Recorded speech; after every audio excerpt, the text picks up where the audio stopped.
Principal Secretary, Industries and Managing Director, Kerala State Industrial Development Corporation, KSIDC.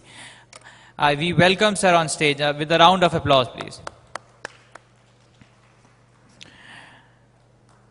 Now I invite our guest from Orissa, Mr. M.S. Pari, Secretary, Food, Supplies and Consumer Welfare Department, Government of Orissa. Sir, we welcome you on stage with a round of applause.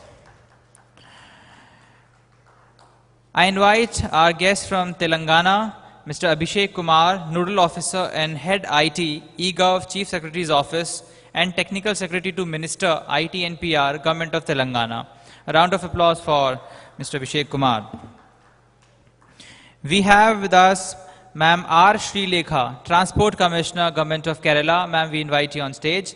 A round of applause for ma'am. We have with us Dr. M. Shamshuddin, Executive Director, Information Kerala Mission. So we invite you on stage. A round of applause for Mr. Shamshuddin. And we also have with us Mr. Sunil Mehta, Deputy General Manager, ICICI Bank Limited, Mumbai. So we welcome you on stage. And our last guest for this session is Mr. Shyam Jagannathan, Commissioner, Consumer Welfare Department, Government of Kerala. He's reaching to the venue shortly, and he's here with us. So we welcome Mr. Shyam Jagannathan, Commissioner, Consumer Welfare Department, Government of Kerala. A round of applause for Mr. Jagannathan, please. And with this, I hand over the session to Mr. Rajan. So please.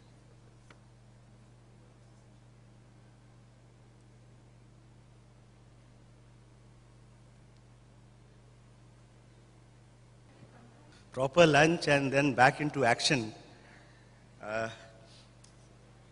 I would just summarize the overall developments which have taken place in this sector, in the governance sector, in the field of IT in the last couple of decades. Essentially, the governments are incrementalist. Anything which you take, to expect from government to have radical changes is very difficult. And what happened in the IT sector in the last 20-25 years is one radical change after another, and governments have found it extremely difficult to keep pace with those changes. But slowly and steadily now, in certain parts of the country, a lot has happened, and here we will have some speakers from different states who will tell you, and all these states are the states where a lot has happened in this sector. First I would invite Srilekha, who happens to be my batchmate, who is the Transport Commissioner of Kerala. I would request her to talk to you.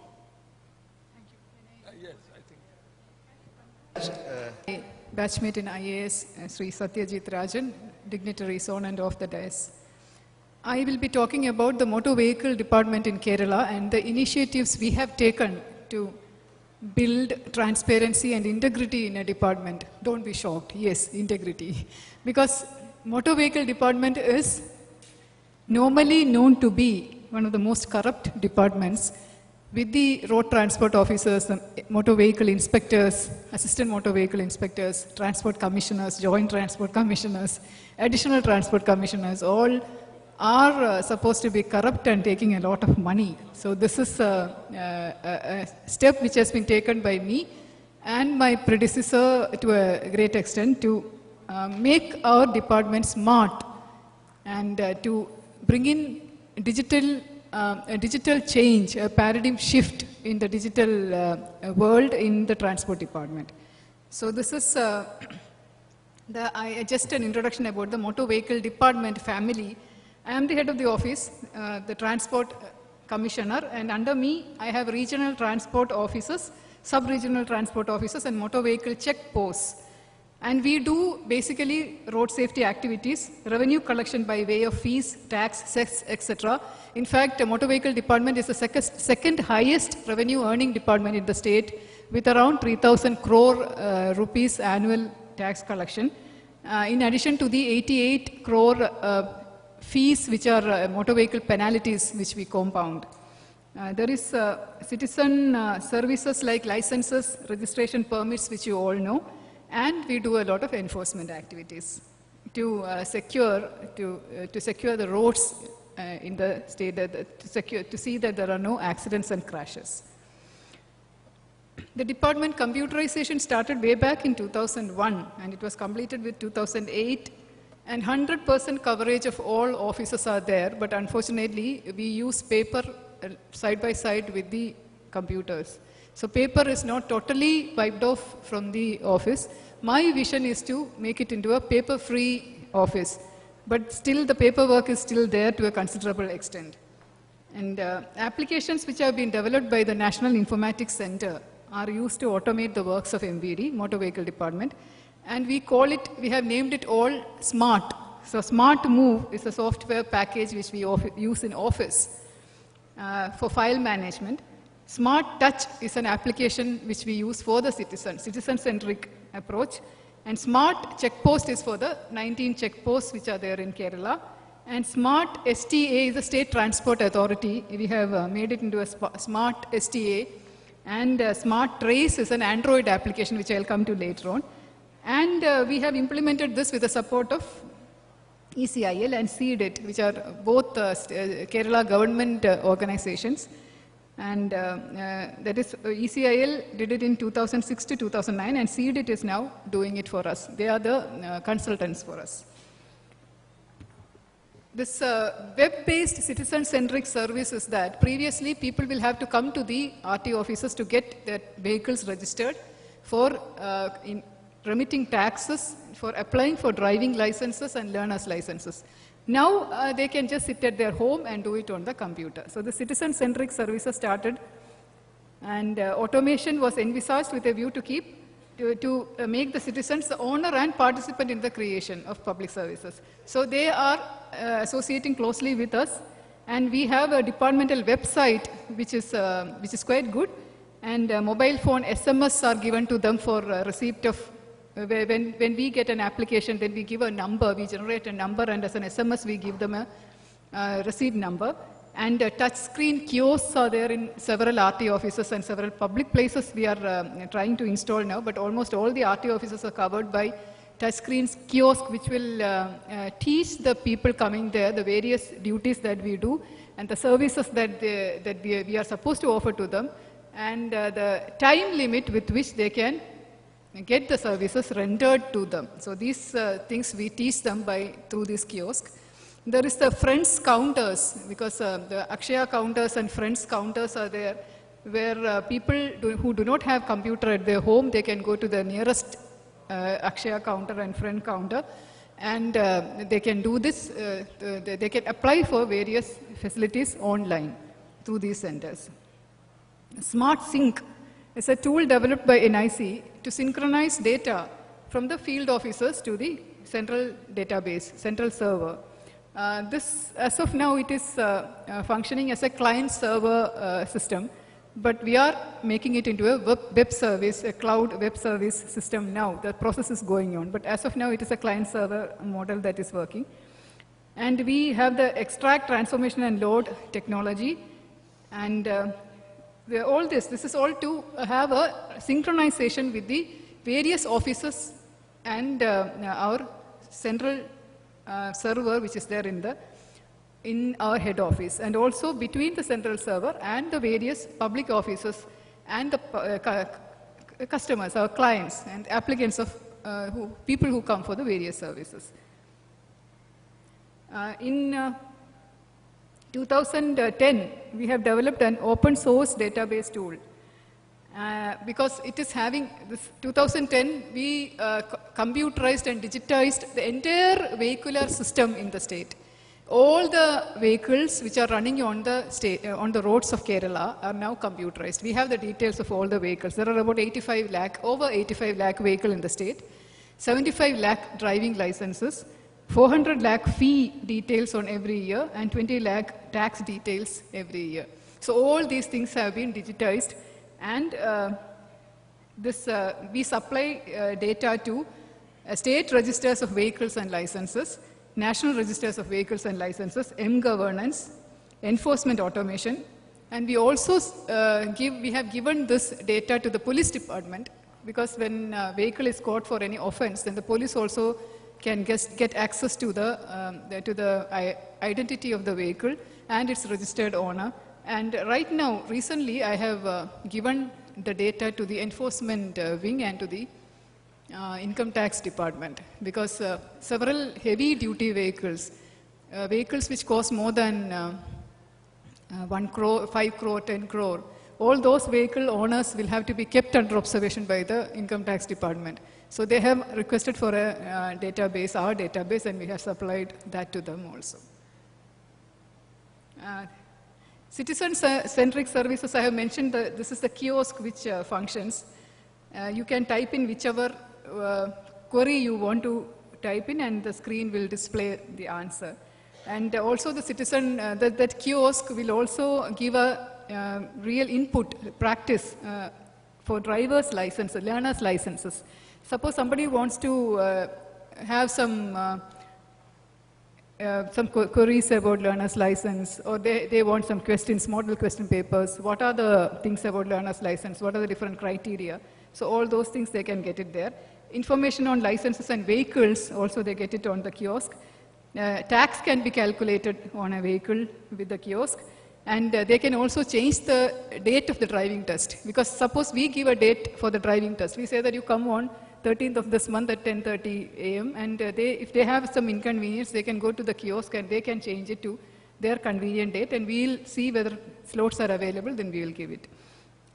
View the allotted registration number of the new vehicle. They can also view whether what number has been registered for their vehicle. And information on reserved numbers. These reserved vehicle numbers are not available for you. And this has a touchscreen facility. This is M-Transport, motor transport, citizen-centric services through the mobile. We give the vehicle details, present range of registration of numbers, availability of registration number, allotted number for vehicle, calculation of vehicle tax, application status, and permit details. That is, of all those details which are there in the kiosk, you can get it from anywhere in your mobile phone also if you send a SMS. Next is, that is the online G2G services. That is government to customer. It is G2C services. I'm sorry, there's a spelling mistake here. From government authority, that is the motor vehicle department, to the customer, we are giving a service. And that is an online service which we are doing right now. And for that, we use the Smart Trace, which is an Android application, a mobile application. And this Smart Trace allows us, the officers, to keep track of vehicles, the license details, and the owner's, the entire details of the owner. That is the email address of the owner, the mobile phone number, the landline number, whether the owner of the vehicle has been convicted in a previous case, what are the previous offenses that the vehicle has gone through, what was the penalty that the vehicle paid as penalty, I mean the cases which was there, what was the tax default, all these things will be there in this application because we have digitized the entire records. So we can view the vehicle and the license and license details also through this Android app. Smart Trace Android, it comes like this. If you give the name of the vehicle, the details will come down below. If suppose it is KL01AS1010, then the registered owner and the mobile number, all these things will come. This was just a preliminary shot, but it is running quite well now. It's working quite well. We have detected a lot of vehicle duplication with this app. Vehicle duplication in the sense about 15 vehicles were caught last month, which were running on duplicate license numbers, license plates. One was a huge truck, but as per our data, this vehicle number belonged to a bike. So we confiscated the truck. Another was a luxury car, which was registered as a bike. So all these problems were there, and some people, I was told that just during the lunchtime, one officer was telling me, one senior officer was telling me that in Maharashtra, those people who purchase huge vehicles like Benz, Mercedes and all that, they will be having, the vehicle will be latest, modern, which would have been in the market since yesterday. But the number plate will be of 10 years back. So how does this happen? It's because they don't register the vehicle, but instead just sell the old vehicle at scrap value and then remove the number plate and paste it onto the new vehicle. So to save the taxes, you have to pay 15 years tax when you register a vehicle afresh. So to save himself from that tax, he just does that. Now in Kerala, it is not at all possible because we have this identification system and this Android app, and digitization has helped us to track and crack about 15 cases in 1 month means we are on it.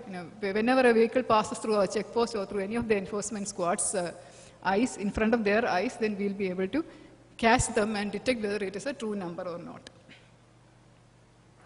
Enforcement automation project in Trivandrum, that is enforcement automation, I'll tell you as pilot. This is signal lights, a red light jumping violation we can detect through these cameras. It's a high definition cameras, and it's automatically recorded only when there is a signal jump. Otherwise, it will just function as a CCTV surveillance camera. So we detect red light violations and overspeeding automatically. The picture is also clicked so that the person who is in the vehicle, his face comes on the picture, and along with that photograph, we can challan him as an evidence. It works 24/7 hours a day. Automation number plate recognition is all used. There is another software we have used is that the computer, when you see the number of a particular vehicle, it may be overspeeding or whatever. I have shown this picture. The computer itself recognizes the number and throws out the details of the owner of the vehicle and all the other details. So you don't have to feed it manually. It will just come out. You just have to sign on the offense on the dotted line and issue it. So it saves a lot of time. I hope you understood it, how it is done. See, this is how it comes. The person, the photograph is there, and then immediately the computer says that this is the offense. The names of the offense and everything is there. You just have to sign and send it.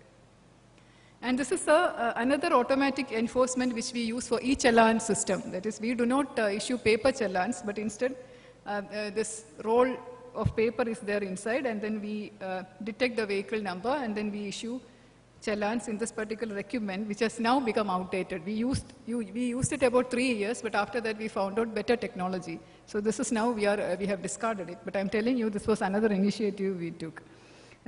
Personal digital assistant, that is PDA, for increased efficiency in enforcement, same thing which he is using. This is a model road which we have declared, the Cherthala-Arur road, which is a 4-lane road. It is, has been identified, and we have put the entire stretch of road, 24-hour camera surveillance. The stretch is around 30 kilometers. Akshaya centers have been granted access to the motor vehicle department e-services for uploading applications. I think there are some Akshaya ladies who are working in Akshaya, personnel who are working in Akshaya sitting here. So they know how easy it is for them to help the citizen to interact with the motor vehicle department. This is the front page. And this has been inaugurated. Okay. There is an interconnectivity with Friends, Janaseva Kendras. I told you, mentioned two things, Akshaya and Friends. Friends is again another initiative of the Kerala government to help the people to have digital services at the nearest places to their home. So digital services are offered to their doorsteps. This is again Akshaya Center, database, web page. This is the Kerala Motor Vehicle Department website. This is the front page of the website. I am trying to change it to blue because the pink is a little girlish.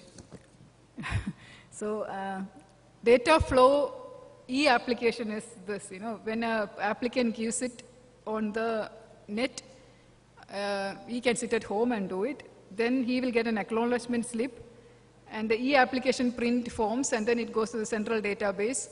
And then inward register number is given, and then it is original documents and everything are submitted, and he will be getting on the email or as a text message, he will be getting the acknowledgement and also the date on which he has to produce his vehicle or come for the driving test. This is applications which are there in PDF form in the website. They can just fill it up. The application forms are already there. Can you just cut Yeah, it? yeah. I will hurry. So what I wanted to tell you is that we are trying to make a paper-free and cash-free office. Cash-free in the sense that the discussions are going on. Okay, this is something I want to show that is compared to all the other states, Kerala has the 100% in digitization. But we are trying to introduce a cash-free office, that is every sort of facility, that 3,000 crore which we collect annually for the government of Kerala should be through the digital media, and nobody should be sitting there in any of the offices collecting cash.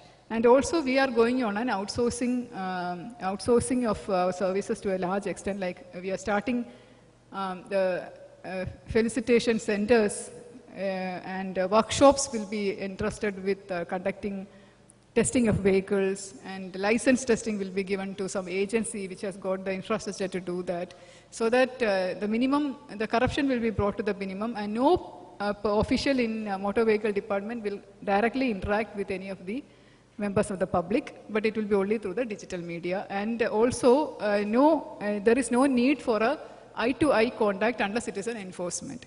And even in the check posts, we are going for a automation of check posts with RFID technology, where you don't have to physically stop vehicles and check their registration numbers and details, but everything can be read through the chip, which will be embedded in the card, which is pasted on the front shield of the card.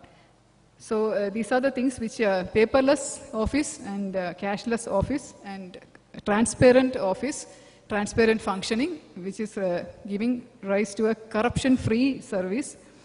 This is one of the office corruption-free service, and also to a people-friendly approach, which is citizen-centric, and effective service can be delivered at the shortest possible time. If you have any questions, you can ask me. Thank you. Thanks a lot. Thank you very much.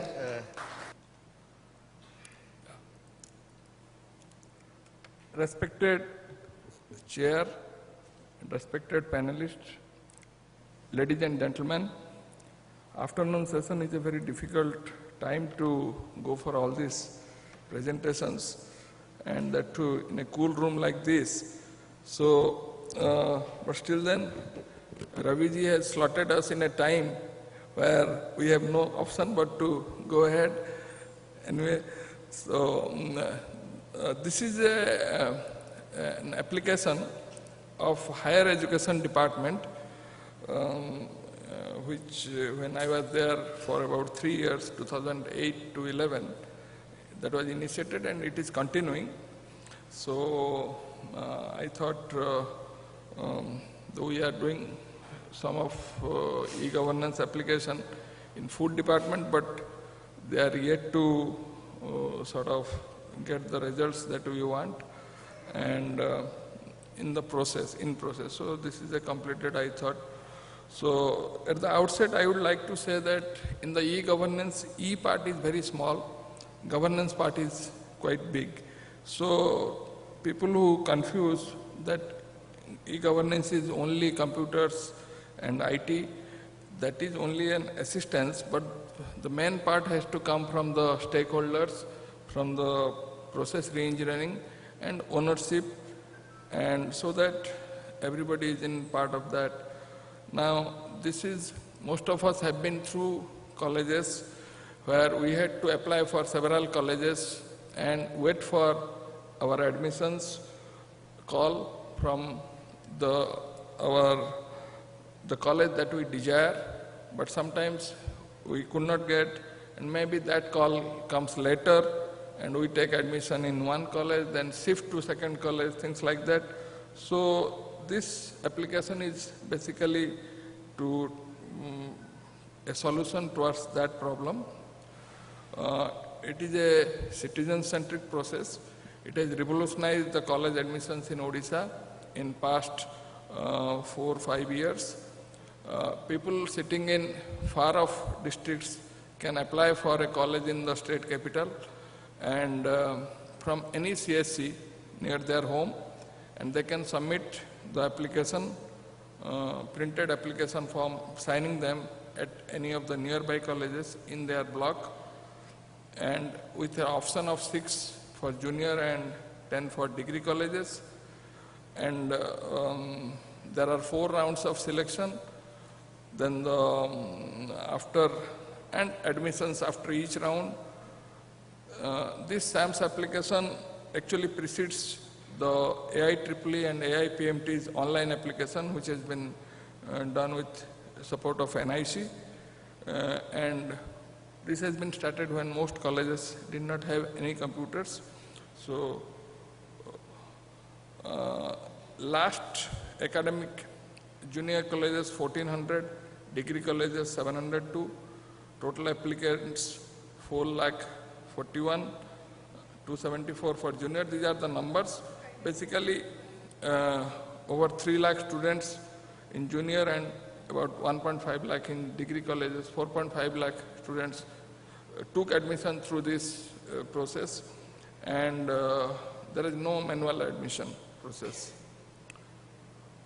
So in the manual process, these were the several problems for all the stakeholders. The colleges had to print the prospectus separately. They had to have separate application forms. Even for different streams, they had separate application. Then for students, they had to travel and multiple forms, multiple applications, multiple fees. The process was inefficient because we found on an average one was applying to 3 colleges. So his application or her application was getting processed 3 times. So the manpower was being inefficiently used, and also every application there was documents to be given. So also uncertainty in the sense previous year's cutoffs were not really available, and intimation was only through the postal mode. Even if the process was fair in most colleges, there was some kind of suspicion about the process. So it was conceived by Higher Education Department, planned jointly with IT, and implemented by the Directorate of IT, which we call OCAC, and a private partner with the Higher Education Department, of course, in 4 phases to universalize. It started with a pilot phase, but slowly we took it to the universalize across the state.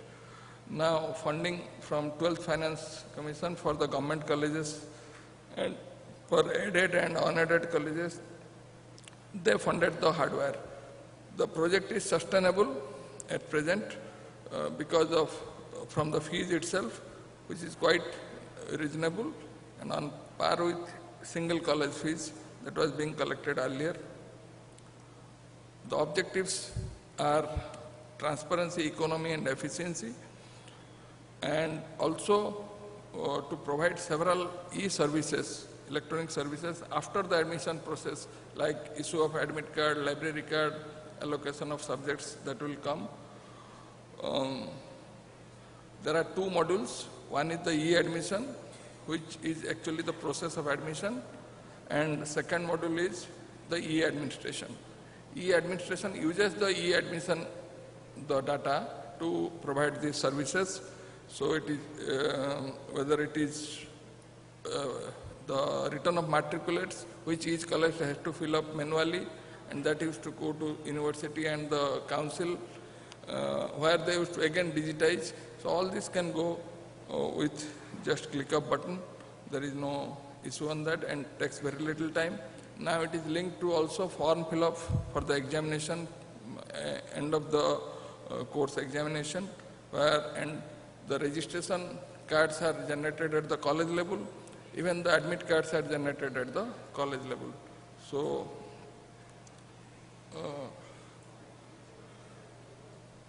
just I want to mention here, the intimation is for admission is given through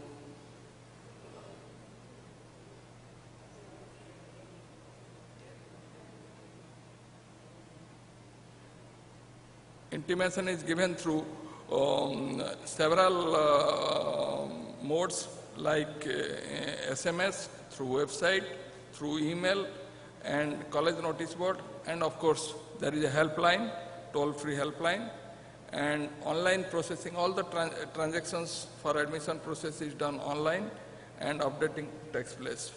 Now, the strategy was basically we had to take the stakeholders into the fold.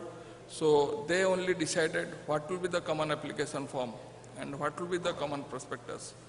Then each of the colleges were given a code based on their geographic location and of course source of funding and of course what type of college. So this 8-digit code, if you want to do anything in like e-mode, you have to have some kind of code, otherwise names you cannot really take it into the system. So of course these are alphanumeric, these are numeric codes. Then we had a steering committee headed by the Secretary, Higher Education. Several rounds of training we imparted to stakeholders to build in the capacity and sense of ownership in the project. And after every year, there was a regular feedback session to take the problems and find solutions. These are the 5 years in which this has been implemented. First year it was offline, and we did it only in 60 junior colleges to test its utility and efficiency. In the second year, we took it to 169 junior colleges and 53 degree colleges. Then in 2011, it was universalized across all junior colleges, 1307, and extended to 162 degree colleges. 2012, actually it became universal across all the degree and all the junior colleges. Now, it has been universalized ever since, but 2013, we integrated the board exam marks, like the 10th board and the 12th mark into the system, so that when there is validation, only roll number can give you the marks. There is no need to check the documents also by the validators. So there was, this is a very efficient process. So sustainability, these are the, and continuity of SAMs. This is normally governance projects. These are, if they are not national mission mode projects, they tend to be stopped after the initiator leaves the department. But since this was a sustainable process, this has been continued, and it is actually growing in the sense several other things are being put, and a lot of distance support system, decisions are taken based on the information here. Fixed dates for all the activities well in advance. State data center is leveraged for the hosting the application. The government has fixed for data entry at the CSC for application, that is 25 rupees. So there is a awareness among the public. Then the impact. We evaluated the project through the Javier Institute of Management, Bhubaneswar, one of the top 20 business schools. So their report reveals that most parents feel that cost of e-admission is less than that of the manual admission, and 90% favor e-admission as a simple and convenient process. Synergy, as I mentioned, it has been integrated, and also the online issue of registration numbers and online form fill-up, that thing has been done. So a lot of work in the upfront has been reduced. Transparency, the report reveals that transparency and access to information stands out as major achievement of SAMS along with student services. These are the evaluation report. Now, it has reduced the litigations. For colleges, we have created e-space. All colleges, all letters are going through the e-space. No more postal correspondence by the Higher Education Department or the Directorate even. So a lot of saving there. Social impact, like since all the, nearly all panchayats are, students from panchayats are assessing this application, there is a lot of scope for e-delivery of other services. Then as I mentioned, decision support system for the department, like putting up new infrastructure, new colleges, or increasing the seat, or increasing the subjects, or like that. All this is based on this output of this project. So road ahead. So now we want to integrate several other things like the caste certificate, sports certificate, for which there are weightages into the e-admission process for faster validation, like the marks we have done. Introduce online payment for CF through credit card, debit card in future, integration with Aadhaar, and to widen the e-administration scope to create platform for all colleges, for all student-related activities, and also to include hostel allotment along with admission intimation. Now it is not being done. I think this is the last slide. Thanks. Honorable Home Minister, I request him to come and address the audience.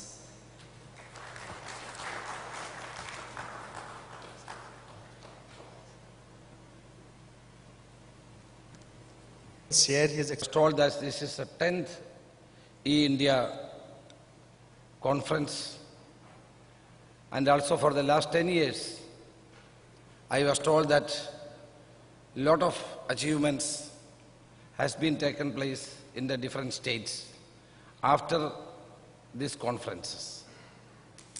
Definitely this conference will give a new direction to our state also. We are also very much particular about the e-governance. Already in the various government departments, we have already started infusing more technology and also giving more impetus for the technological changes in the state. All the 14 districts in Kerala are become e-districts. And also, all the government officers, especially in the secretariat and district collectors, are also coming slowly and steadily coming as e-officers. I am the minister in charge of the home and vigilance. In my department, we are also infusing the e-system in a big way. Almost all the police stations are now connected with this. And from the sitting in police headquarters, the DGP or any senior officers can know that how many cases are registering per day, and that what action has been taken in this regard. So now it is very easy for the officers to check the various investigations taking place in the different police stations. And also they could able to give proper direction to the officers below. And also FIR, the copies of the FIRs are very easily available. So all the superior officers are very much concentrating in making this process more effective. See, for example, the PWD department, in the state of Kerala, those 10 days was having more than 25 lakhs. All are coming through the e-tenders. And because of that, the total transparency is there. Lot of complaints are coming up. Naturally, lot of complaints are there about the PWD department and motor vehicle departments in all over the country. The government of Kerala has seriously delivered on this issue, and we have decided to have e-system in the motor vehicle department as well as in PWD. So this has given a new enthusiasm among the people, and the total transparency has been ensured. Besides that, we are already having more than 2,350 Akshaya Kendras. These Akshaya centers are very helpful for to the people. Now there is no need for the people to go to the village office or the taluk office. Instead of that, they are going to the Akshaya centers for getting certificates, for filing applications, etc., etc. And as a result of this, the Akshaya centers are the government of the revenue department in the state is monitoring that, and we have achieved a good result out of the 2,350 Akshaya centers. And also per day, we are receiving 25,000 applications all over the state through the Akshaya centers. And as of today, more than 1 crore applications has been processed very easily, and we could give result to the people. So that the inordinate delay in the government, inordinate delay in the departments for processing the applications has come down. That is also helping the people. Moreover, the people are very much happy about the e-functioning of the offices. Now, we had introduced in certain departments, in my department also, e-filing system. So, if I am sitting in the northern part of Kerala, I can sign the files, I can process the files, and speedy action can be taken place. So, in the administration, there is a total change is taking place. Various departments are functioning effectively by this. So, time consuming is always a impediment in the development of the state and the proper functioning of the departments. And also that is why the people are dissatisfied with the system. Why the people are dissatisfied by the governments? Number one, inordinate delay. Number two, delay in processing all this. And he has to run to pillar and to the post. Ultimately, the poor man is not getting result. And he has to pay bribes. Because of all this, the ordinary citizen of this country will be totally dissatisfied and he will curse the system. By introducing e-system in all these areas, from our experience, our people are comparatively happy and they are getting good results. That is, but one thing I wanted to mention here that we have to go a long way. In my department as Home Minister, we are now, the main concern for all of us is the white collar crimes and the cyber crimes. It is increasing manifold. Now, to check the cyber crimes is a major issue before us. The check the white collar crimes is one of the major issue before all of us. So now we are contemplating to have a cyber dome in the Techno Park. Already the 2,500 square feet has been allotted. The process is going on. By January 1st, we will be able to inaugurate the cyber dome which is going to be established in the Techno Park. And the main issue is how to face these cyber crimes, how to combat with them. Because service providers are outside the country. There is no agreement with most of the cyber providers to our country or various organizations in our country. That is the main concern for all of us. But still, in our humble way, the state government is trying to combat this kind of crimes. And also for checking the white collar crimes, infusion is also a major concern for us. So that, in that case also, we are also having serious discussions on that issue also.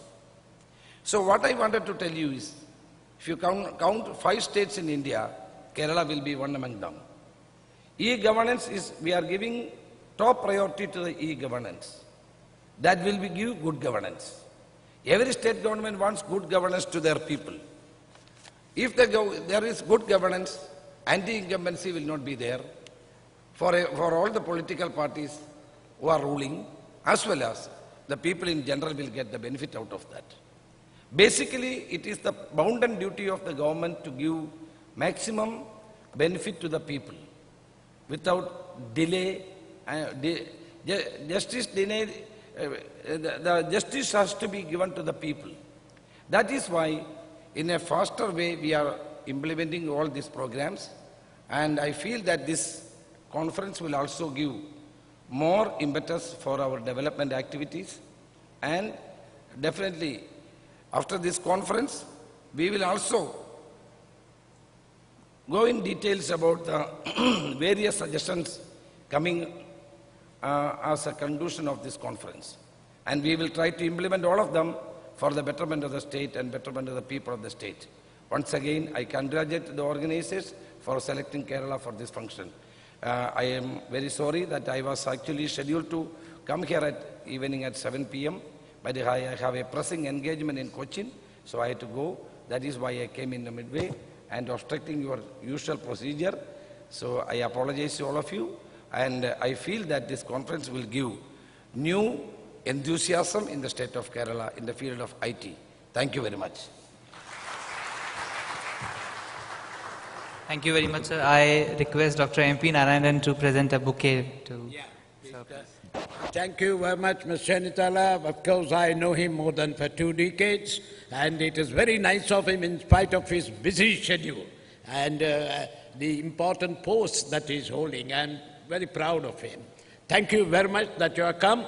We will send specific recommendations to you for consideration and implementation.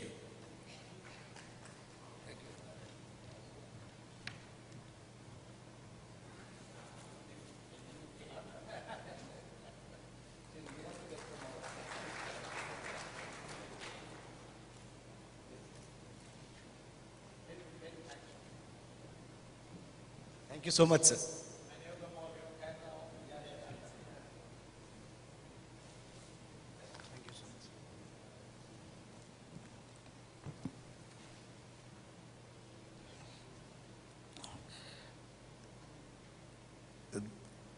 The next person who will share his experience, because I have been eGov Chief Secretary's office and Technical Secretary to Minister, Government of Telangana. Mr. Abhishek Kumar, he is, I think it's a new state which has been formed, so he will have some new things to share with us. And I will also request Mr. Shyam Jagannathan, because I have been... Fine. Honorable Session Chair, dignitaries on the dais, ladies and gentlemen, and my dear friends. 29th state, a new baby, new to ISL, perhaps Indian State League, but carrying the old ambitions of welfare and a well-governed state right from the grassroots to the urban areas, a 360-degree perspective, smart governance, good governance through electronic governance. This is what the vision of Telangana is on date. I am humbled to get a privileged opportunity to present some of the key views and thought processes of our government of Telangana to this august presence.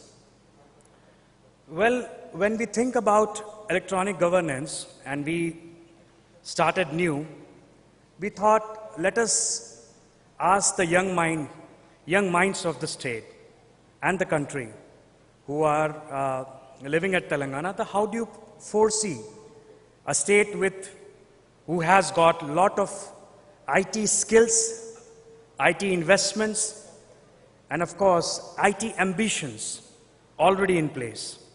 How would you like to nurture it with your own hands and going forward? In the process, we were interacting with the youth from the arena of college and school.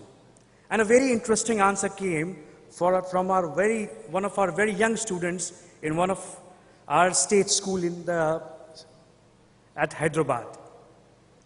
The young chap, a sixth standard student, he said that, sir, if you talk about e-governance, and it gives me an impression that government is electronic. So there is an electronic machine who's acting like a minister and a super electronic machine who's acting like a chief minister. And I asked him, did you see a Steven Spielberg movie yesterday night? He said, sir, you guessed it right, I saw iRobot. But yes, this made us think. What probably the student was talking about is the automation. What probably the student was talking about is the vision that we pull from the future. And IT doesn't limit its boundary toward the information technology. Rather, the working procedure in the government offices and the connected offices and the offices who are in the partnership with government or otherwise, institutions, NGOs, and why not the public space where citizens are themselves the masters, they are the chauffeurs, and they are the architects of their place. So Honorable Chief Minister of Government of Telangana, he proposed a thought which was way back given by our own Bapu, Mahatma Gandhi. He said that yes, we need to invent a lot of good and new things, but it's the time we go forward and implement the thoughts which have been doing the corridors from the ages of independence. And these thoughts are nothing but Gram Swaraj. A thought where a citizen and the people and the government machinery work together in the state at the grassroots level, at the panchayat level, in 360-degree perspective, which is managing the services, getting the services at G2G, G2B, B2 hemisphere, managing the functioning of the panchayat, and of course, skill development of the people and a healthy living of the people through various e-governance tools, utilizing the schemes of the various departments and the government.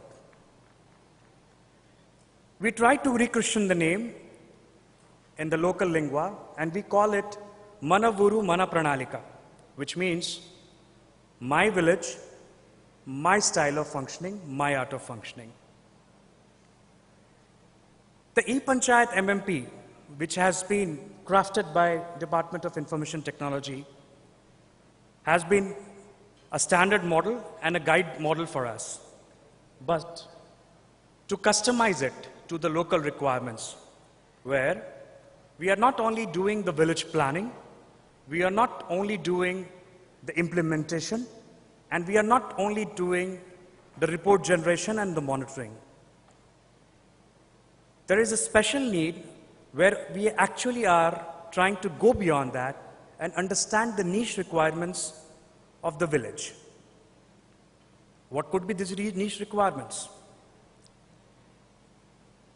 We were told that a housewife in a panchayat or a village, she is the master. Of course, in India, we had Home Minister, but I think Home Minister sir would also agree, the real Home Minister is in the house, the ladies of the house. So, how about they have to depend on their better halves or the young children to book a new gas connection? Or they have to remind somebody in the family to pay the electricity bill. And whatnot, the list is endless, all the utility services.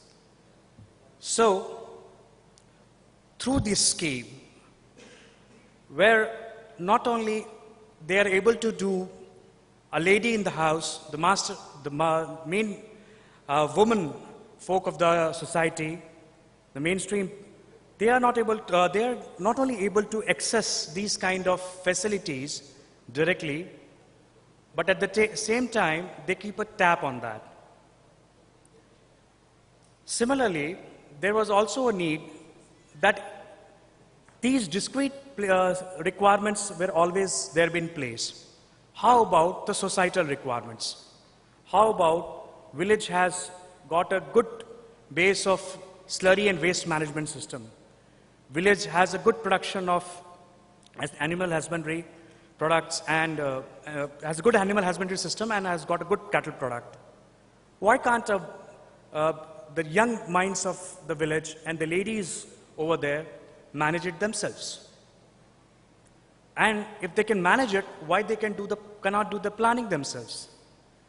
So there was a need to extend or improvise and customize these e-panchayats project and the solution, and we are actively pursuing that. We look forward to launch the basic e-panchayat project with all modules in place, the standard modules and the improvised module in a very near future. And we'll try our best to come up to somewhat at merit levels of this Gram Swaraj concept. But there still remains a challenge. When we are giving this baton of managing the IT and e-governance agenda, or rather say, the village functioning agenda, to the people of village, how do we do that?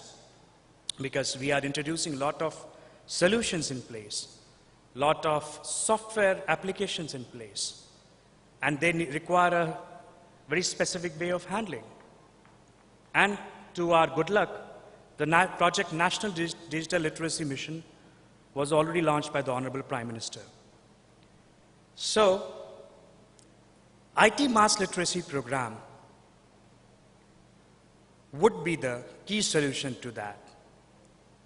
Under this program, to start with, 5 districts and 5 mandals of Telangana will be going through an extensive survey where we'll identify this key group, the women, the youngsters, the pensioners, and of course, the very enthusiastic and very charismatic, the elders of the village who still have that experience.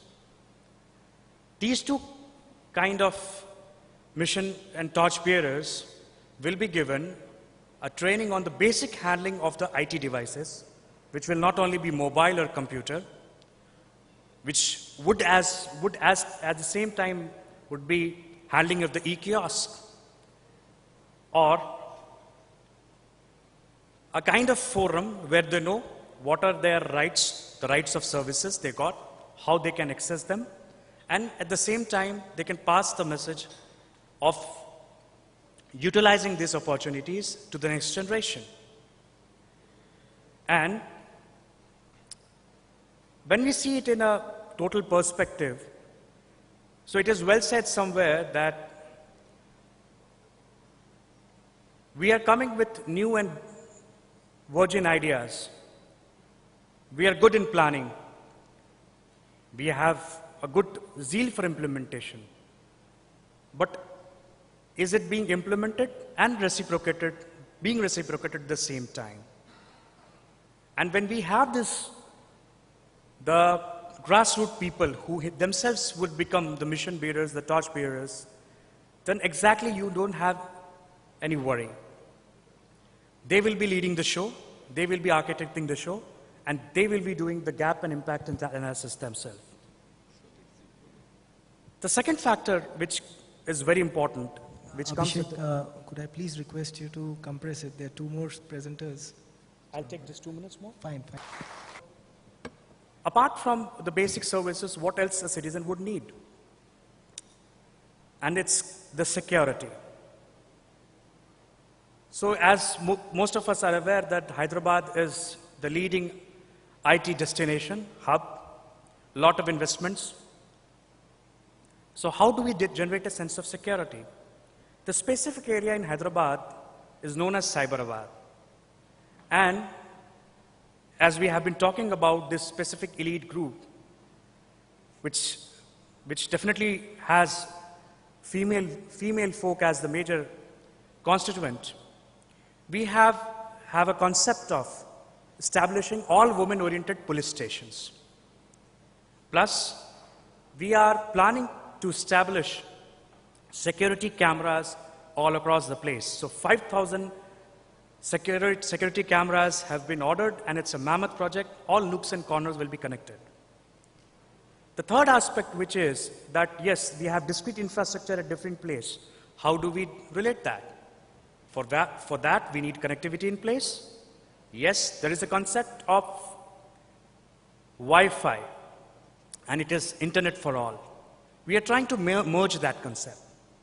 Hyderabad is planned to be the next Wi-Fi enabled destination. Government is encouraging the partnership, and not only Hyderabad. When we are discussing with this Gram Panchayat, there could be connectivity through satellite VSAT model. There are new VSAT devices which would emit the Wi-Fi as well. So the young youth in the Gram Panchayats and the villages can use the facility as at par with the city.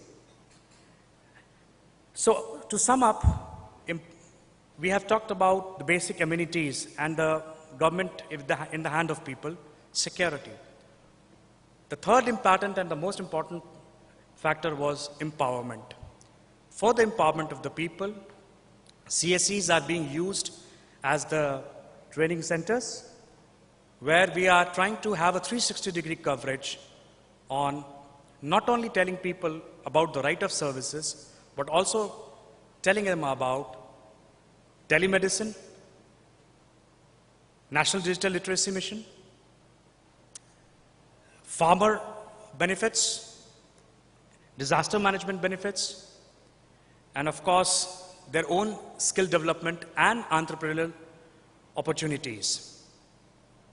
So in total, if it can be said that e-governance for good governance toward better living of one and all is what we are seeing. A project-based, a timeline-based agenda is in place, and we look forward to have the learning and the participation, cross-learning and the participation with all the STEAM organization, various other states and Government of India. Ladies and gentlemen, you are welcome to the new state of India, Telangana. I'm sure you will be glad to see the host of opportunities. Thank you. Good day. Who's the nodal officer and the head IT in the newly formed state of Telangana. Hyderabad, as we all know, is one of the genesis of the entire e-governance revolution, largely initiated when the unified Andhra Pradesh was there. And we are certain Telangana also will be giving us quite a wonderful performance in terms of e-governance initiatives. I would now request Dr. M. Shamsuddin, Executive Director, Information Kerala Mission, to enlighten us on the initiatives undertaken by his institution. Implemented for the 1,209 local self-government institutions by the Information Kerala Mission. The entire process started way back in 1999, when most of the institutions have not even thought of computerization of the records. The mandate of Information Kerala Mission was to automate the plan process implementation in the state in the year 1999. It was started as a project mode, and initially, because of the technological limitations, we were to go for decentralized database, that is distributed database and standalone software. Over the period of time, we have moved on to or switched over to fully web-based applications with added to it with M-governance initiatives. Then finally, by computerization, the entire operations of the local self-governments in the state, we have implemented paperless office even in the panchayats. So finally, even 16 panchayats in Kerala have acquired ISO certifications also. That is a great achievement of the computerization activities that has been going on over the years. So we have developed nearly 16 applications covering almost entire gamut of services that has been offered by the local self-government institutions.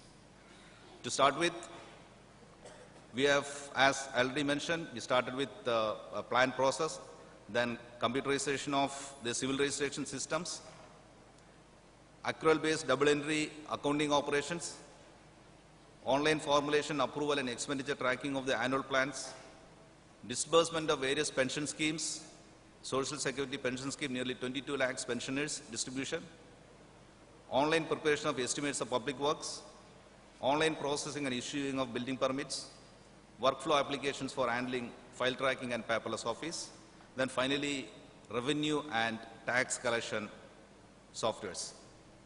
Preparation of payroll of employees and provident fund monitoring is also done by softwares developed by Information Kerala Mission. Asset is also monitored through our software in LSGIs. So similarly, the websites of 1,209 local self-government institutions Kerala is managed by our institute. Now, one of the software which we have initially developed was the computerization of birth, death and marriage registration. Now we are proud to say that we have 1,044 registration units in Kerala. The entire operation of the birth, death and marriage registration is fully computerized, and 100% certificates which are issued in Kerala are through web-based services. Now everything starts capturing, the data is captured from the origin itself, that is from the hospitals. We have nearly 527 designated hospitals wherein the data are captured, and online it is transferred to the particular panchayats or corporations or municipalities. From there it is verified, and the registrar, once he approves it, it directly goes to the website of data center which is hosted in the state data center. So now we achieve total computerization, or the fruit of the computerization reaching the public when they need not go to the, when there is no need for the public to go to the panchayats or municipalities or corporation for getting their certificates. Now here what is happening is, by the time the parent or the mother leaves the hospital, the certificates is delivered to the mother. So that is how within 24 hours of the registration, the certificates are issued to the child. See, the certificates is not, it's not a PDF format.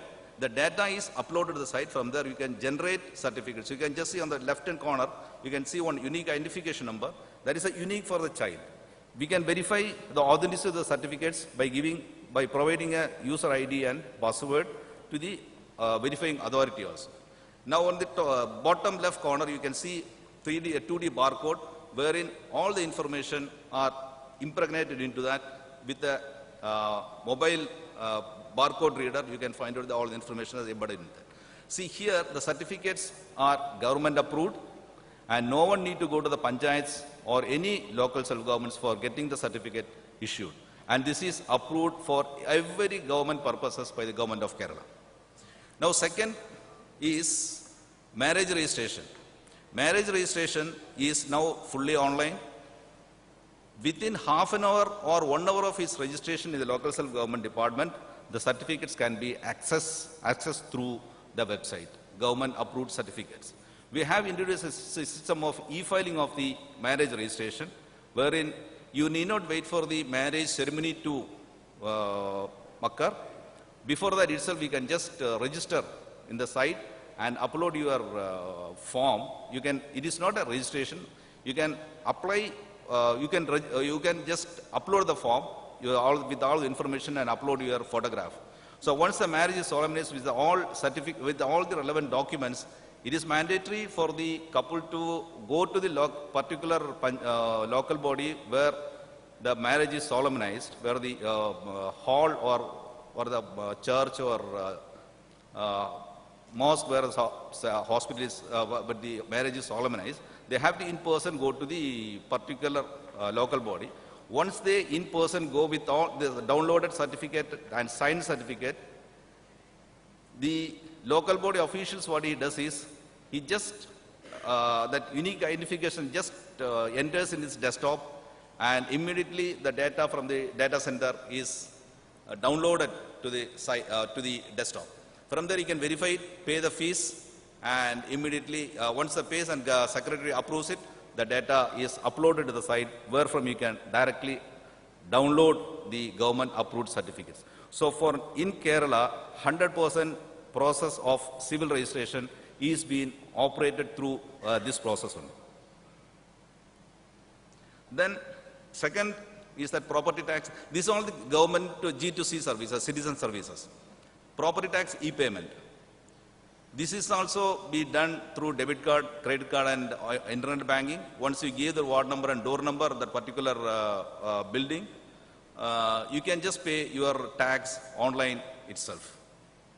Now, there is a provision for sending SMS also once the payment is successful.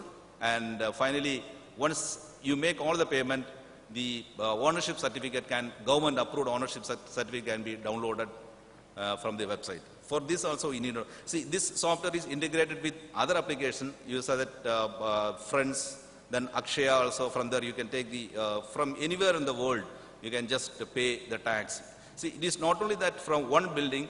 If you have the building from northernmost Kerala to southernmost Kerala, any building can be appended to your system, and all the building taxes can be paid online itself. Now, other than that, maybe this month itself, we are thinking of implementing, deploying some six softwares. That is, one is professional tax, rent and annual building, D&O license, then advertisement tax. Like that, this software is also, these are fully online softwares. And above that, it is all developed in the open source platform. Now, the disbursement of social security pension is also done through our software, which we call it as a Sevana pension software. Initially or previously, it was done through EMO services, that is by electronic money order. Now the system is totally changed. What we have done is, it is integrated with the Aadhaar plus the bank service, bank accounts also integrated, and pilot has been demonstrated, and server-to-server integration of different banks and post offices has been implemented. So once the government decides that it will be directly, the pension amount will be directly transferred to the beneficiary's account directly through internet services. Now, at present, from the EMO services, what we have done is, instead of, now it is a centralized system. So previously what is happening from the finance, the data, the information goes to the collector. From collector, it is agriculture office, like that. Three-tier system was there. But now from this September onwards, the system which has been totally changed. From this finance, it goes directly to the Panchayat director. From there, it goes to the account of the particular Panchayat or municipality. So this system is completely decentralized and directly goes to the account, and from there it is dispersed to the beneficiaries. Now, nearly 22 pension disbursement of 22 lakhs beneficiaries is being dispersed through this system. Then this is the file tracking and workflow applications. This is what I was telling. There are two operations in that. One is the front office and back end office. In the front office, the front office operation is integrated with all the softwares. So once the application comes to the particular panchayat, and you can make even the payment also through different softwares, and it is accounted in all other softwares also. So finally, we are getting the ISO certification also.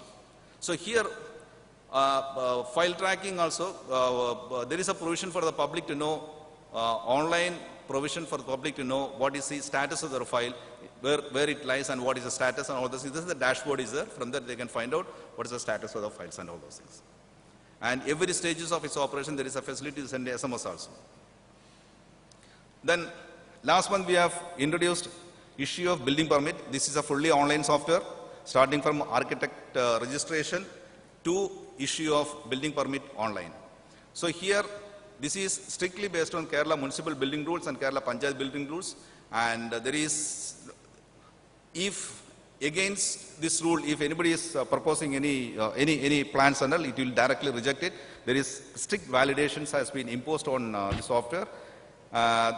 The site verification is also done online. So the people will be given SMS directly to the public, saying that this particular day you have to come to this particular locations for verification. And once the person comes, the checklist is verified, and once it is in the approved limits, immediately they will be requested to pay the building that fee for building permit. They can pay through e-payment gateway. Then once they have paid this, they can, when this is approved, that they can directly download the building permit, digitally signed building permit, including the plan. Plan is also digitally signed and it will be made available in the website. So this entire operation of the building permit issue is totally computerized. So here, one more advantage here is, this is strictly on first come first served basis, and there is no preferential allotment of permits is not possible through this software. If the 10% by any means he pays some bribe and he wants to get the certificate, building permit earlier, it is the bonus for the other persons to, that is the persons who have applied earlier, that is 9 persons.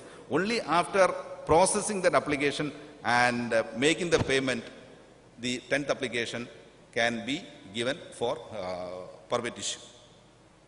So here also, this is integrated with the SMS, and every stages SMS goes to the public. Now we have initiated different services, citizen services, Janasevana Kendra, which is in all the municipalities. We have got 60 municipalities and 5 corporations in Kerala. We have got called a Janasevana Kendra, which is the computerized front office designed for LSGs for improved service delivery. So here, the local, you can just see how Janasevana Kendra in the corporation of Trivandrum looks like. Here, there is a front office. All the whatever the requirement the public is, they are just through the token system.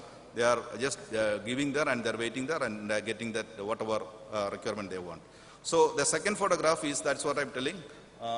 By the time the mother get discharged, she is holding that certificate, birth certificate in her hand. Now we got a touchscreen kiosk also in every all the file movement, payment of tax and status of payment of pension schemes, all can be displayed through touchscreen kiosks. Then one most important software which was developed, it was starting from 1999, that is three 5-year plans database is available in Kerala. That is started in 1999, and now previously, as I mentioned, this was a decentralized software with distributed database, and it was standalone. Now it is fully web-based software for real-time formulation. See, previously what we used to do was, in Kerala, every year, nearly 2 lakhs projects are implemented in the local self-government institutions of Kerala, worth 10,000 crores. All these projects are formulated, approved and implemented through our software, plus the expenditure tracking. Once the expenditure is incurred under a particular local body, this is visible in our website. So for every operations, for every technical discussion or anything, the reports are being generated. Automatically you can take reports. It is not the report is already available. You can, as per your requirement, you can also generate any types of report which you want. User-friendly software has been developed for this. Now, this software is also integrated with our accounting software, which is accrual-based double entry.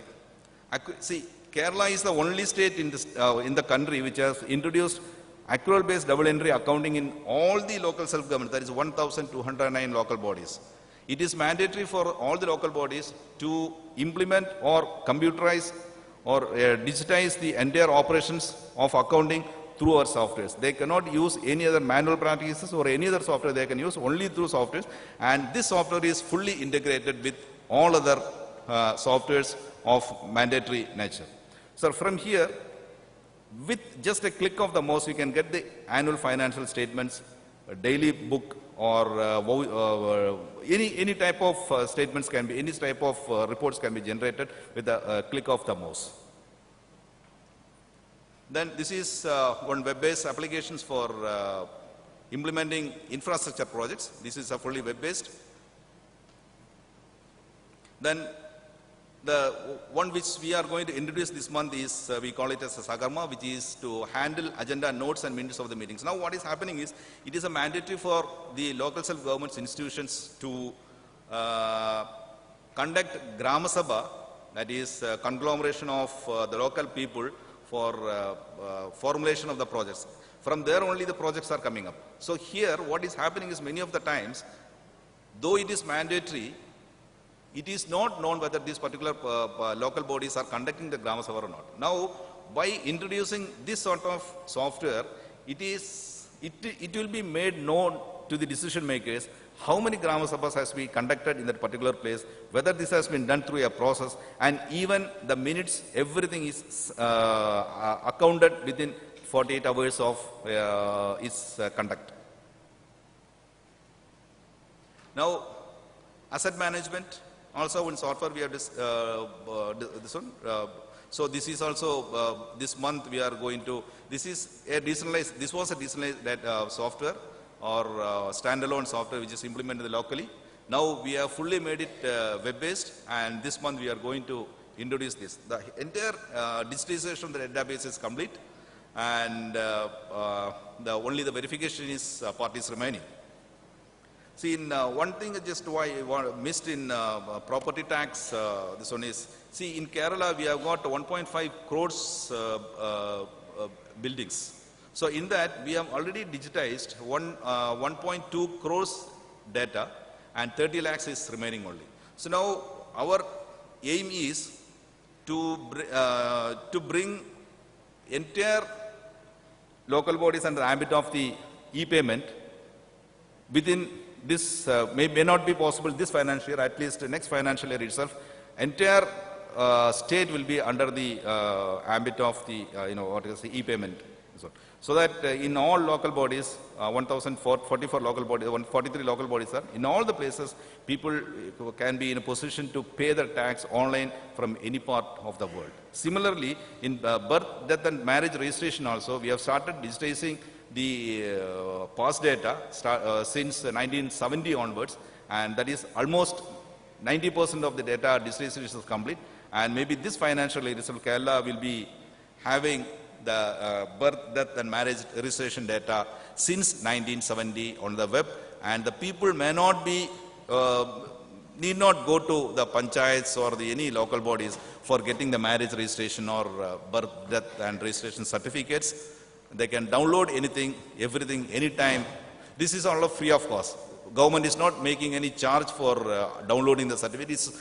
You can, by mentioning in the site mother's name, date of birth, the sex of the baby, you can get the death certificate, death or birth certificates from the. So this is, we call it as a Stabana for establishment functions and payroll preparation, and monitoring the provident fund dispersal. Then for award software also we have developed the performance indicators for marking the systems to identify the best performing panchayats of the state. For the past 2 years, this software has been used for identifying the best performing panchayats. Now, then GIS-based satellite mapping, that is individual households are marked with the database, with the data sets imprinted on them, and you can just, this can be integrated with our Sanjaya database, and all the information pertaining to violated buildings or unauthorized buildings, everything will be captured through this. This is an entire database of a particular local. This is done in the cadastral scale, that is a revenue scale. So finally, this is how our e-governance program, starting from our Chief Minister to all ministers, and they have taken it as a mission to computerize the entire operations of the state. So by the time you may be conducting the next meeting, so we'll be declaring that Kerala state is the state where the operations of the local self-government department has been computerized, fully 100% computerized state in whole India. So finally, how our local body was looking like previously, just before 1099, when we have started digitizing of the plan operations. See here what is happening, you just imagine 2 lakhs projects are implemented, and you have to take printouts and you have to carry it through trucks and all those things. Now finally everything become totally computerized. You can just see how this is a corporation, and you wonder this is not a corporate office, this is a simple panchayat. This is ISO 9000, ISO certified panchayat. You can just, it's looking like a corporate office. So finally our aim is to go in for such a system wherein all the panchayats are acquiring 9 ISO certifications in due course of time. And that time is not far. Maybe within 1 year, Kerala is sure to achieve this sort of e-governance and m-governance embedded system, and we sure to achieve that. With this, I thank you for patient hearing. I think I took 10 minutes only. Thank you very much. And if you have any questions, I am ready to share with you. Thank you. When they devolved funds to the local self-government institutions, and today, after almost more than 2 decades, the local self-government, the panchayats, are very vibrant. The Information Kerala Mission is doing a phenomenal work in terms of citizen-centric services in these panchayats and urban bodies. Since we have 2 more presentations, I would request our patrons to kindly bear with us. We will take the questions after these 2 other presentations. I would now request Mr. Sunil Mehta, who is the Head Cash Management and Liabilities, ICICI Bank Limited, to kindly go ahead with his presentation. Gentlemen, I thank the organizers for giving ICICI Bank an opportunity to make a small presentation at this forum. I have been warned by my chairperson that I don't have more than 5 minutes, so I won't take too much of the time. The only point I wanted to keep in front of all of you is, what is a bank doing in e-governance? As a banker, most of our job revolves around keeping deposits and giving assets to the people who want loans. However, what ICICI Bank has been at the forefront is technology. And what we have been doing with a host of governments, whether it is central, state governments, local bodies, or even PSUs organizations, we have been working together with them to ensure that we provide technology solutions to most of these requirements, to meet their requirements. Now, at the end of it, there is a current account. However, to reach that current account, there is a huge amount of technology development that is required. And that is what we have been providing to a large number of government customers. So that is where we come in. One of the products that we have developed specially for the government segment is the e-tendering software. So what I am going to present to you is only a small part because we don't have much time. What I am going to tell you is about the e-tendering software that we have provided. So a lot of the organizations today, and as the Honorable Minister also said, that Kerala has compulsory e-tendering. So similarly, most of the government organizations provide e-tendering through an electronic mode. But what is through DDs, and DDs are paid for EMD as well as DDs are given for refund purposes. So what we have done is we have integrated our payment solution with the e-tendering software of some large software vendors. So the way it works is we go and present it to the government and present a combined solution, e-tendering and then the payment part also. So this payment part is a payment solution which not only provides solutions for making payments through cards, net banking, but also through RTGS and NEFT, as well as through branch walk-ins. So a bidder can walk into a branch of ICICI Bank and make payment for his EMD payment, for his various other payments. So that provides a very strong product to the government, giving a solution to its various bidders. Similarly, when the government also requires information at the end of the day, so we provide total MIS along with all these methods. So whether you made payment through cards, net banking or through RTGS, one consolidated MIS is provided to the government. At the end of the bidding, what happens? So while the bidding is going on, we have absolute no visibility of who is bidding for what. However, what we do provide is validation, because what happens in most of the organization, the government ensures that only those people can bid who have registered with them. So the software ensures validation. It provides them a solution saying that only the registered bidders are able to go and bid for this. And hence, this way, there is complete security, transparency, and audit trail also. So because of this, there's a large number of governments who have given us these mandates. So last year we got the mandate from government of Karnataka to do the e-tendering for the entire state. This was more than 5,000 departments and 1 lakh crores of transactions which are now passing through this e-tendering module. Similarly, we have got this year from government of Haryana, government of West Bengal. This year again, government of Maharashtra passed a GR mandating the e-tendering solution that we have provided. That is under implementation at this point of time. And a host of other government organizations have provided us an opportunity to use this e-tendering software that we have. So this is one way that we provide technology solutions. So the end of the day, we provided a payment solution along with an integrated e-tendering solution. So that for the government gives one solution for all the problems that they face. Now, this is something that has been rapidly growing, and ICICI Bank is very keen to partner with any of the government organizations that think that they require an e-tendering solution. I think I won't take more time. Thank you very much all. Thank you very much.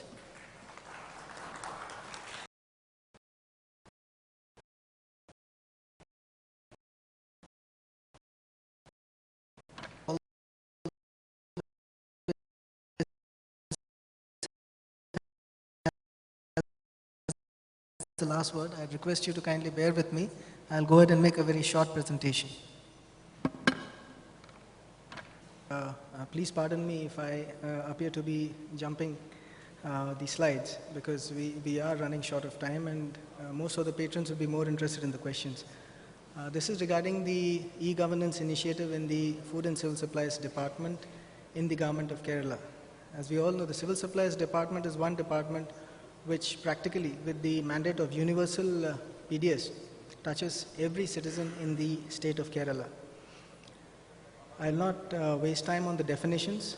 The basic attempt is to use e-governance as a tool to ensure citizen-centric services in the best manner possible. Now, the Civil Supplies Department is huge.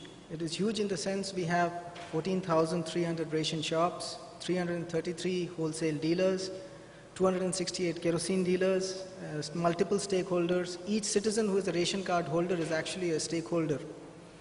So reaching out to all of them, the ICT application has to be very, very technically sound, and it has to be foolproof.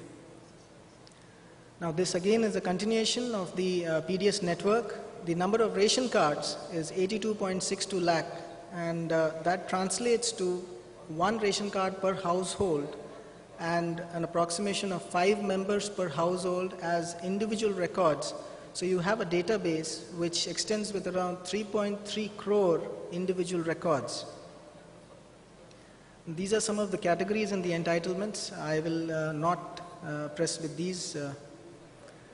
The basic schematic flow is shown here from the red square, red triangle, that is the food and civil supplies allotment from Government of India, flows through the Food Corporation of India, routed through the wholesale, retail, and then reaching the card holder. The essence is proper quality of food grain, timely delivery, effective grievance redress, and correct quantity and rate. Now the basic challenge is this. Our PDS rate of rice is 2 rupees a kilogram, while the market rate is 36 rupees per kilogram. If there's diversion or leakage, you essentially end up with a profit margin of close to around 1,800%. The mathematics apart, it makes sense if someone is diverting huge quantities. How do you disincentivize this, and how do you design a system that provides a mechanism to ensure there is no diversion and leakage? Now, these basically are the objectives. Government of India has initiated a reform in the public distribution system. It's called the end-to-end computerization. It has 4 basic components. The first is digitization of the beneficiary database, each ration card. The second is then the supply chain management, the entire logistics solution from the Food Corporation of India right down to food grain reaching a ration card.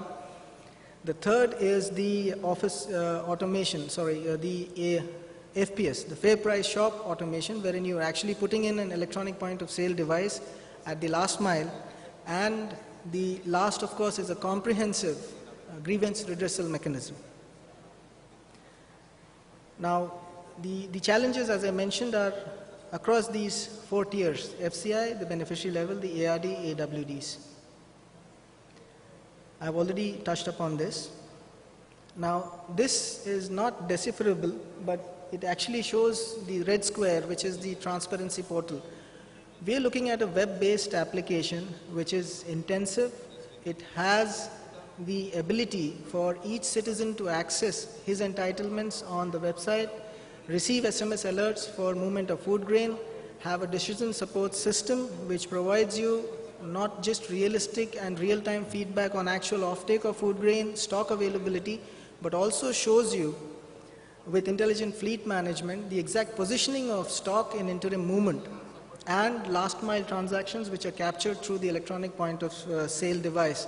Now, all this is backed up on a central server architecture. The status as on date is it's still very much on the design table, because in policy this is one of the more mammoth projects in the government.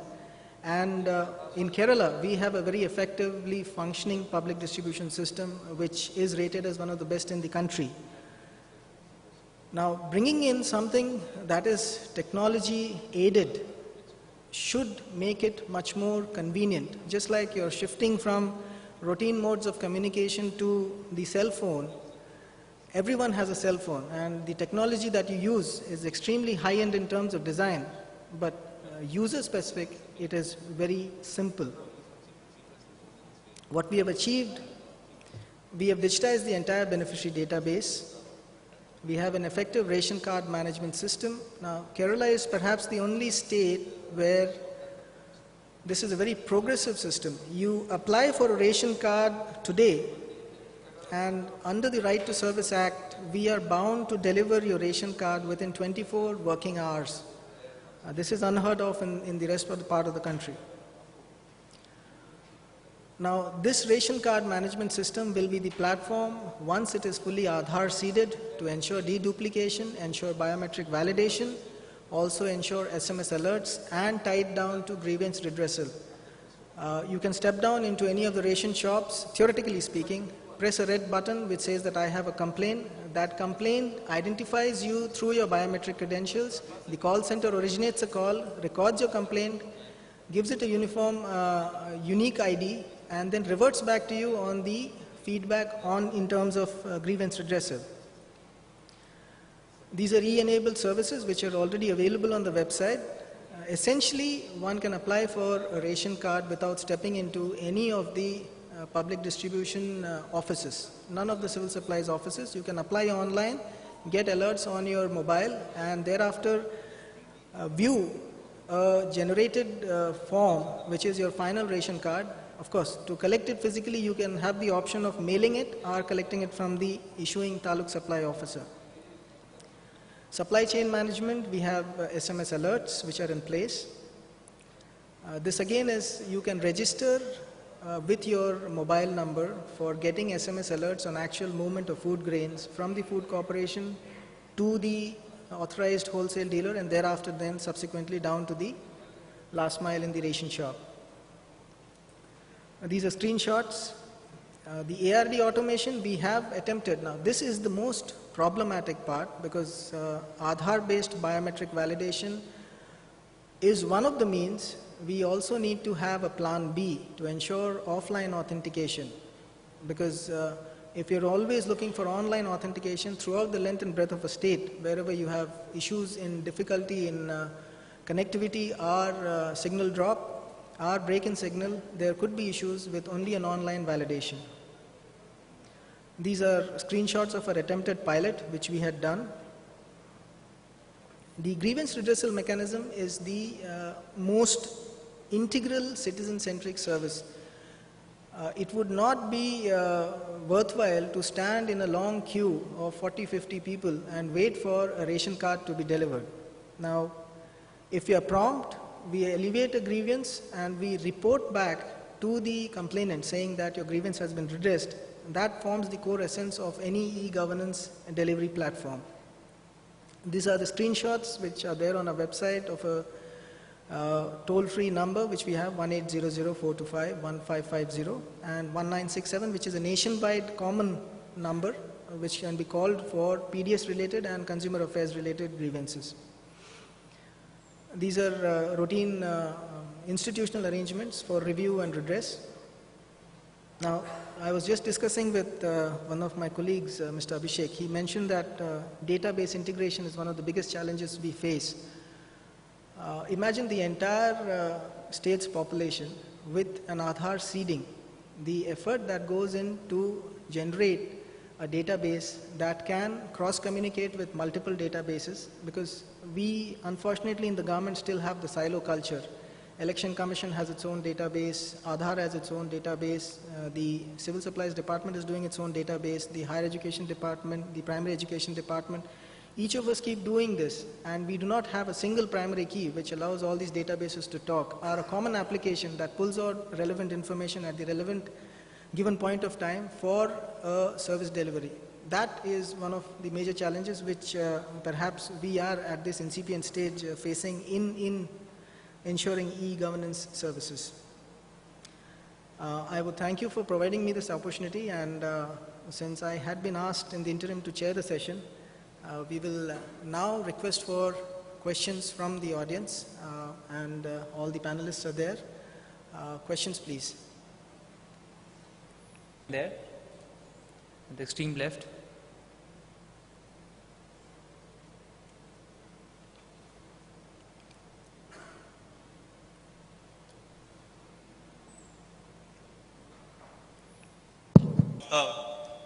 Taking the fact that Telangana is a new state, what are the top two challenges you have faced in terms of e-governance?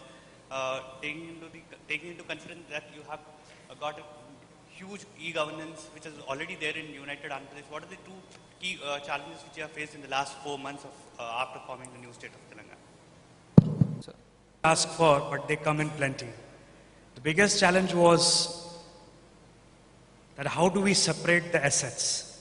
I'm not talking about infrastructure or the physical assets. I'm talking about the soft assets.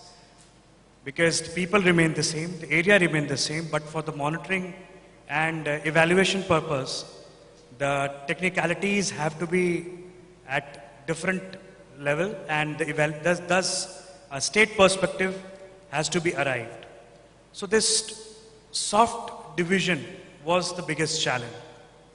And another important factor which was underlying beneath the fact that when we are addressing these kind of issues, the business continuity towards the citizen services, citizen-centric services, should not get hampered. But that is the whole agenda of getting a new platform, working with the people, coming up with a new state which signifies better services.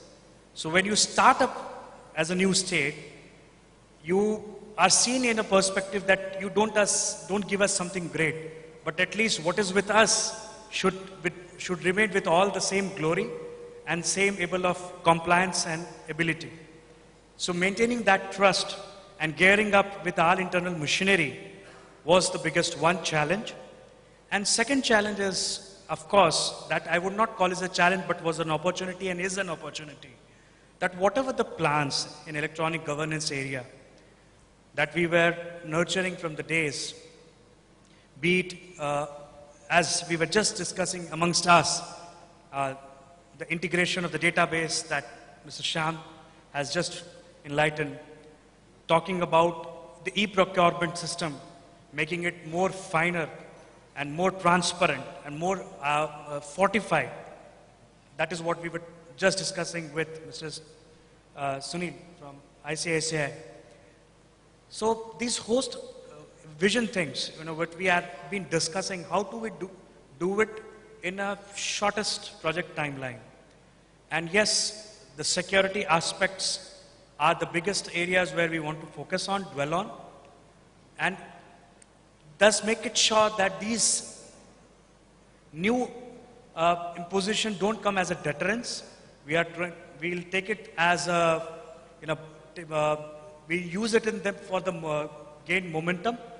And at the same time, whatever we have been planning, we do it in the right spirit of the people with the lowest time. Thank you. Thank you, sir. We'll be. Is there any questions? What? Okay, so. So I thank session chair and panelists, and I'll request session chair, honorable session chair, to please present mementos to the key panelists. And before that, if you would like to conclude. So we have Padi, Food Supplies and Consumer Welfare Department, Government of Odisha Secretary. A round of applause for Mr. Padi, please. Dr. M. Shamsuddin from IKM Kerala. Mr. Abhishek Kumar, Nodal Officer and Head IT, eGov Chief Secretary's Office, Government of Telangana. Mr. Sunil Mehta, Deputy General Manager, ICICI Bank Limited, Mumbai. ICICI Bank is the principal banking partner with eINDIA. And now I request Mr. Padi to please present a memento to our session chair. Sir, please. Sir, please. A round of applause for our guests and our session chair. I request for a group photo if we have.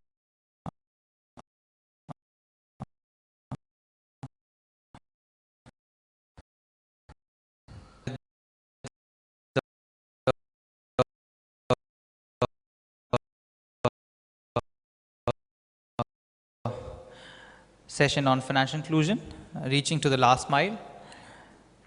Thank you very much.